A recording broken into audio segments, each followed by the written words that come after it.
It's no accident that you repeat the same relationship patterns over and over again. It's not just what you're attracted to, but it's also what you're attracting.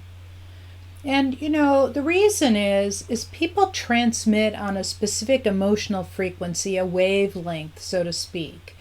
And it attracts a certain type of person.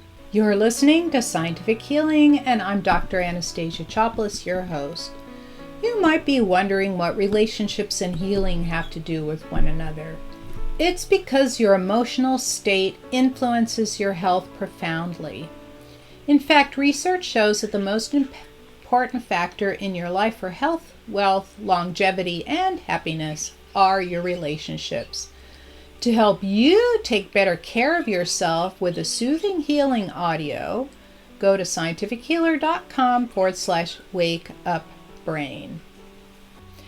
That you vibrate, that you're giving off your own personal frequency isn't fantasy, or it isn't woo, it's not like new agey stuff. It's actually science.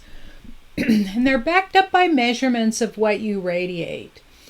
And they're either bioelectric, or meaning that around your body you have this electric field, or they're biophotonic. In other words, it's light that gets re-radiated off your body after you absorb it. And the measurements show that if you are content, healthy, and living happy and living with a purpose, you radiate at a much higher frequency than if you're sick or depressed. And the bad news is you didn't know it until now. And the good news is that you can change what you radiate. So this is a multi-part broadcast about how to prepare yourself for healthy relationships. And you'll know shortly why this is a good idea. So why do you attract the same sort of partner repeatedly? There are two components in any relationship, and I know this is like super obvious, but there's a reason that I'm saying it. It's you and the other person. So the relationship consists of the two components. And it actually centralizes around you. So you came into life with a certain set of energetic imprints or patterns, and before you had any sort of relationship, like right when you were born, right? And this is the basis on which you build, right? And these imprints are really the you before you've had any relationships. Plus, and then after, when you have those early life relationships, that's when your imprinting really starts to alter and take effect, and it can dictate most of your life.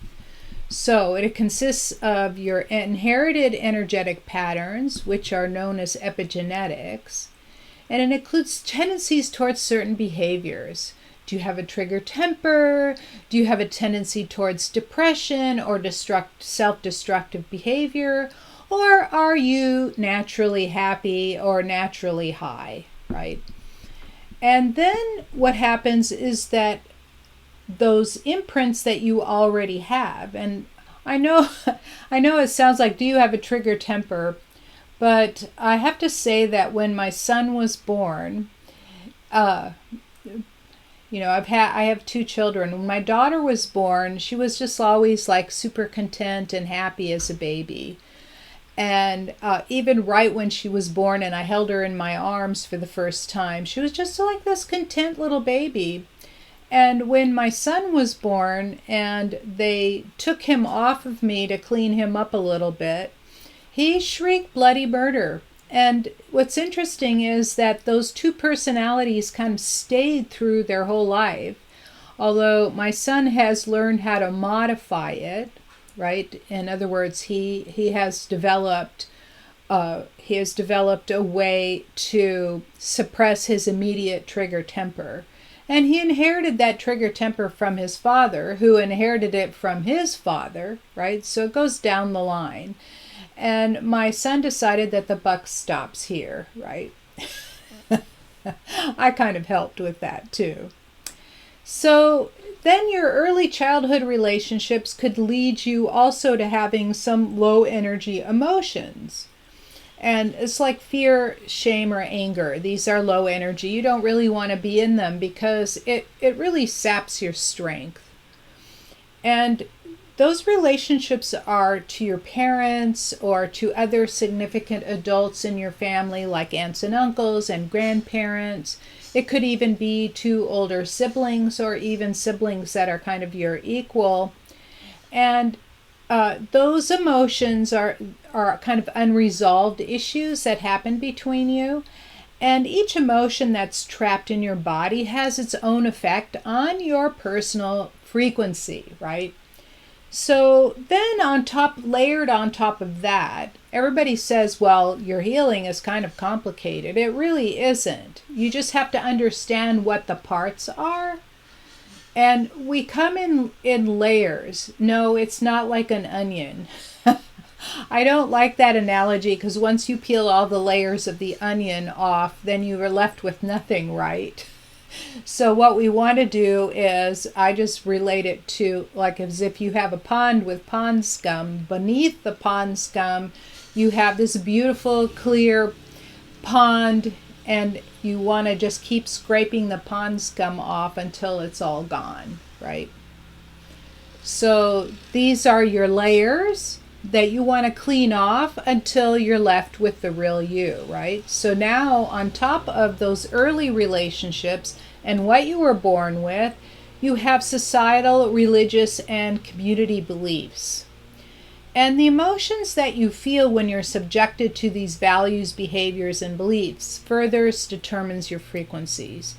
So an example is when I was a little girl, like 5, 6 years old, my grandmother came to visit. And, you know, I'm from a really Greek family, right? We spoke Greek, we ate Greek, we went to Greek church, we had my parents had a lot of Greek friends. And, you know, and when you grow up, you marry a nice Greek boy, right?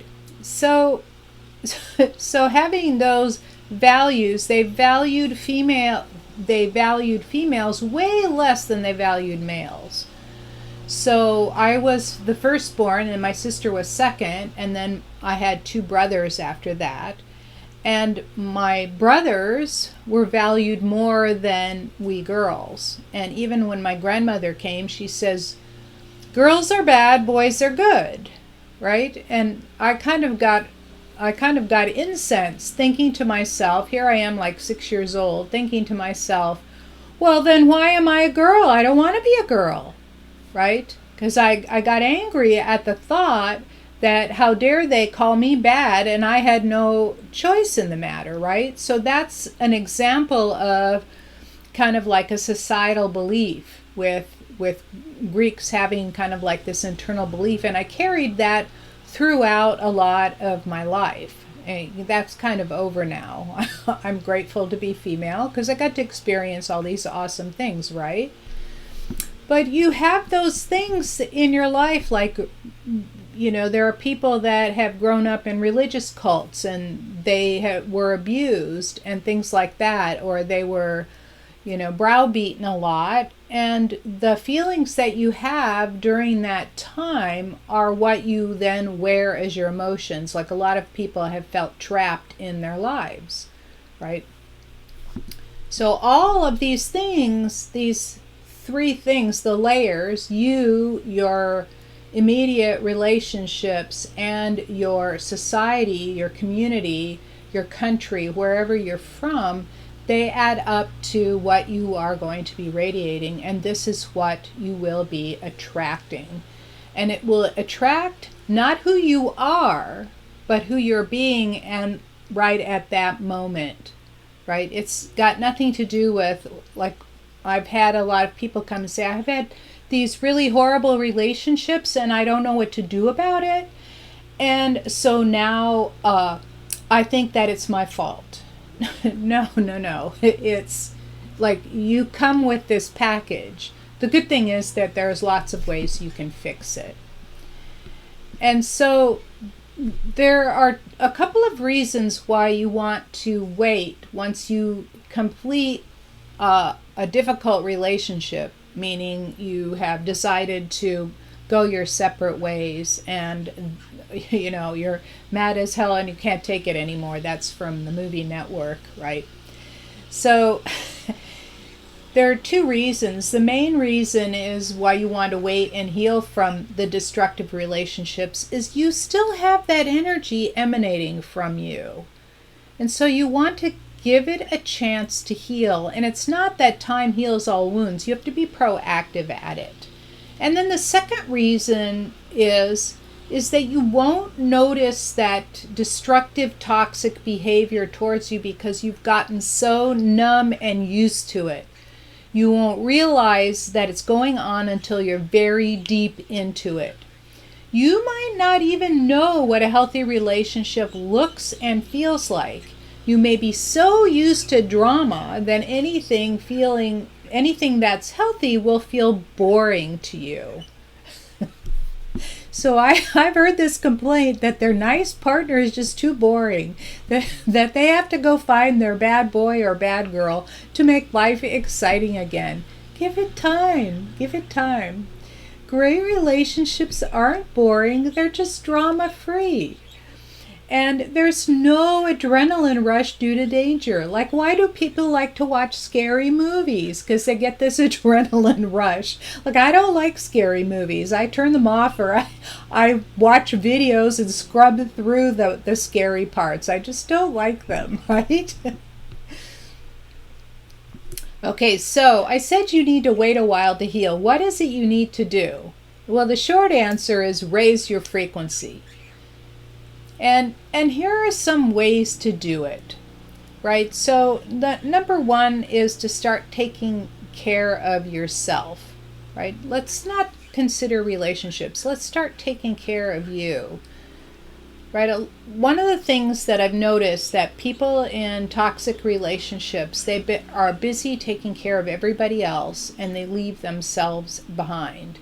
They don't feed themselves well. They will, like, when I was getting divorced, I was spending all my money on my children's clothes and my children's whatever it was, taking care of them, making sure they were okay, making sure they were going to grow up okay, and I neglected myself.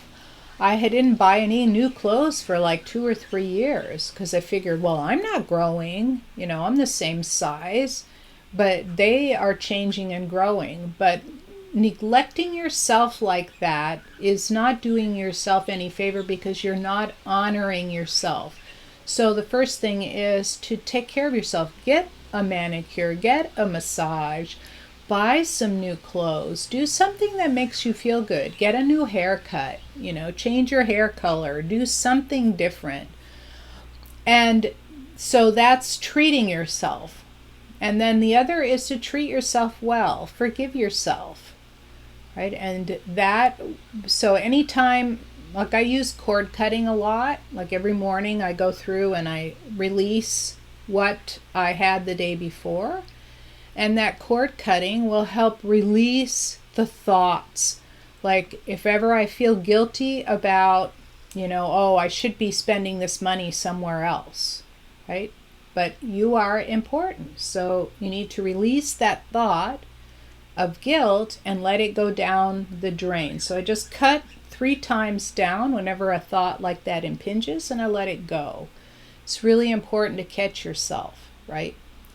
And so that's number 2. So number 1 is to treat yourself well, and number 2 is to stop the guilty thoughts in their track, because guilt is a very low frequency emotion and you want to let it go. And then number 3 is to let yourself sleep enough, get some walks in and exercise, drink enough water. Water hydration is very important. Drink enough water and even take some deep breaths and meditate. So I have a couple of free meditations that are very helpful to help bring yourself into the present moment and help you take care of yourself. And in the next couple of episodes, I'll be talking about steps to take further to take care of yourself and to release all of those old low energy emotions, right? I'm just talking about a few simple steps today, right? And to release those old low energy emotions to help prepare you for having great relationships.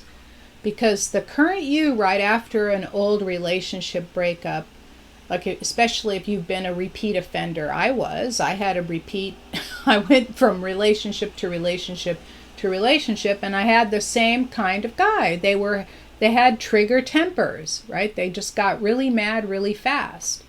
And what I was doing was looking for my other half because I didn't have the ability to get angry. I couldn't because I was punished every time I got angry when I was little. So it was kind of beaten out of me, literally. And so I found somebody that could be angry for me, right? They could be outraged for me. And I learned how to do that for myself. It's really important that you're a complete human being. And I had to learn that the hard way, right? So my free audio that you can get, you go to scientifichealer.com/wakeupbrain. scientifichealer.com/wakeupbrain. And in the next broadcast, I'll be talking about how further steps you can take to release those old emotions. I'm going to talk exactly on how to heal that. And then in the following one, I'm going to talk about steps you can take to heal all of your old relationships that will help you then get into newer, healthier relationships. Sometimes it doesn't take much, and sometimes it takes a lot. I had to run through this healing process with every single former relationship I had until as soon as I was done with that, my now husband basically walked into my life just out of nowhere. So I always say that when you're ready, the right relationship will appear. Now, it's not always like that, but if you're anywhere connected to your spiritual self, you'll find out that that's true. So I look forward to seeing you in the next broadcast. Remember, it's scientifichealer.com/wakeupbrain. Thank you so much for listening. If this broadcast was helpful, please give it a 5-star thumbs up rating, share it with your friends, and please subscribe to my channel. Until next time, this is Dr. Anastasia Chopelas.